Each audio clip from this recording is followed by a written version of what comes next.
Kita sering banget ya ngelihat cuplikan film-film sejarah dan mikir itu kayak jendela ke masa lalu. Tapi, gimana kalau ternyata rekaman itu bukan jendela yang jernih, melainkan sebuah potret yang udah diatur sedemikian rupa? Nah, di sini kita bakal selami bareng-bareng gimana kamera kolonial itu nggak cuma merekam, tapi juga secara aktif ngebangun sebuah kenyataan. Kutipan ini dia intinya. Ini tuh negasin kalau kamera di zaman itu sama sekali bukan alat yang netral. Fokusnya bukan ke rakyat biasa, tapi ya ke para penguasa, perusahaan, dan perayaan-perayaan mereka. Jadi, yang ditangkap itu adalah sebuah realitas yang spesifik dan udah dipilih-pilih. Nah, ini dia pertanyaan utamanya. Kalau film-film ini kita anggap panggung, sekarang kita coba ngintip ke belakang panggungnya. Kita bakal selidikin apa sih yang sengaja nggak ditunjukin sama film-film ini. Cerita apa yang sebenarnya nyempil di antara setiap gambarnya. Oke, kita mulai dari bukti yang pertama, sebuah perayaan perusahaan.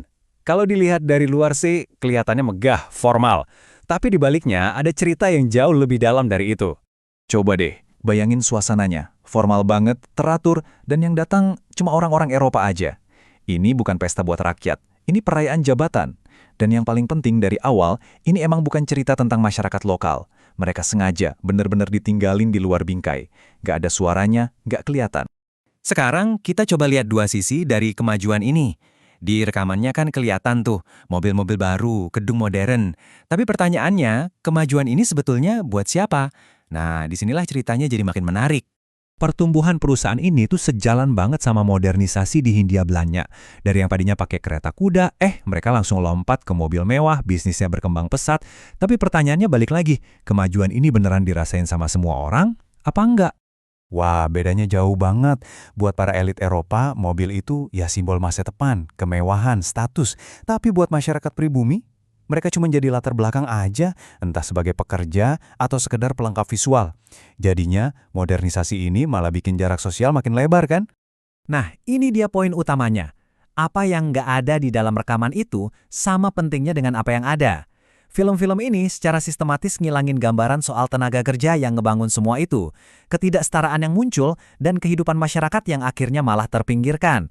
Lanjut ya, kita bakal bedah sebuah pameran dagang besar di Medan. Ini bukan sekedar perayaan biasa, tapi sebuah pertunjukan kekuasaan yang udah disetting dengan sangat rapi buat nunjukin citra kesuksesan kolonial. Jadi, apa sih Jaarbeurs ini? Ini acara yang punya dua muka. Siang hari, isinya pameran ekonomi yang serius banget, nunjukin kekuatan kolonial. Tapi pas malam, suasananya berubah jadi pasar malam yang ngasih hiburan buat massa. Dua sisi dari koin yang sama, kontrol ekonomi dan kontrol sosial. Struktur sosial di pameran ini kaku banget loh. Semua orang tuh udah punya perannya masing-masing. Gubernur datang buat negesin kekuasaan, Sultan Delhi ada buat ngasih kesan kalau semua baik-baik aja, perusahaan asing pamerin produk mereka, dan penduduk lokal ya cuma jadi penonton. Hierarkinya jelas banget. Dan kontrasnya ini wah kelihatan banget. Di satu sisi, ada stand-stand yang nampilin teknologi barat, mobil, mesin, sebagai simbol masa depan. Di sisi lain, budaya lokal kayak tarian Batak cuma dijadiin atraksi atau hiburan eksotis. Jadi teknologi itu kemajuan, sementara budaya lokal cuma tontonan. Bahkan dunia pendidikan pun ikut jadi bagian dari panggung ini. Anak-anak sekolah yang baris rapi itu bukan sekadar penyambutan biasa, mereka itu simbol dari produk sistem pendidikan kolonial.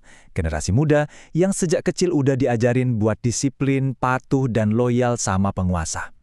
Oke, kita udah lihat perayaan bisnis dan pameran kemajuan. Tapi ada satu lapisan lagi yang harus kita kupas. Di balik semua kemeriahan dan perdagangan ini, ada kekuatan tak terlihat yang jadi penjaganya, yang mastiin semuanya berjalan sesuai rencana, militer. Ini pertanyaan yang jarang banget muncul dari arsipnya sendiri.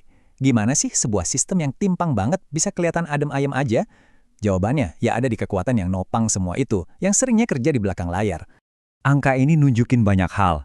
Jadi, untuk setiap satu prajurit pribumi, ada lebih dari 2 anggota Eropa dalam korps ini. Ini jelas banget kan hierarki ras dan komandonya di dalam militer kolonial?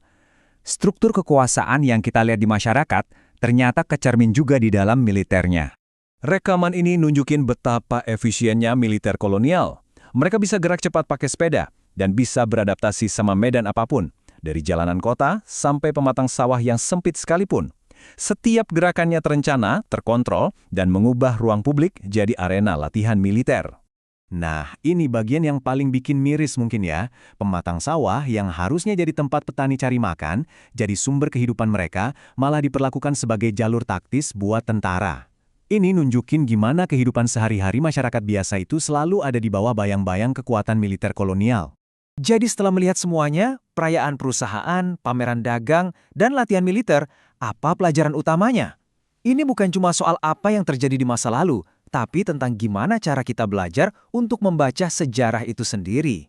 Kamera kolonial itu punya ceritanya sendiri. Dia ngomongin soal kekuasaan, perusahaan, dan kemajuan. Tapi dia diam 1000 bahasa soal tenaga kerja, soal ketidaksetaraan, dan perlawanan. Tugas kita sebagai penonton yang kritis adalah mencari apa yang hilang dan bertanya, siapa yang nggak dikasih suara? Disitulah cerita yang sebenarnya tersembunyi. Dan kutipan penutup ini menurut saya pas banget. Justru karena rekaman-rekaman ini kelihatannya tenang, rapi, dan teratur, pesan tersembunyi di baliknya jadi makin kuat dan menusuk. Ketenangan itu sendiri adalah sebuah pernyataan tentang kontrol dan kekuasaan. Nah, ini membawa kita ke pertanyaan terakhir yang penting banget. Pelajaran dari arsip kolonial ini ternyata masih sangat relevan sampai sekarang. Kalau kamera zaman dulu aja milih-milih apa yang mau ditunjukin, kita harus bertanya, cerita apa yang sengaja nggak kita lihat di media kita hari ini? Apa yang sengaja ditinggalkan di luar bingkai saat ini? Itu pertanyaan yang saya tinggalkan buat Anda renung.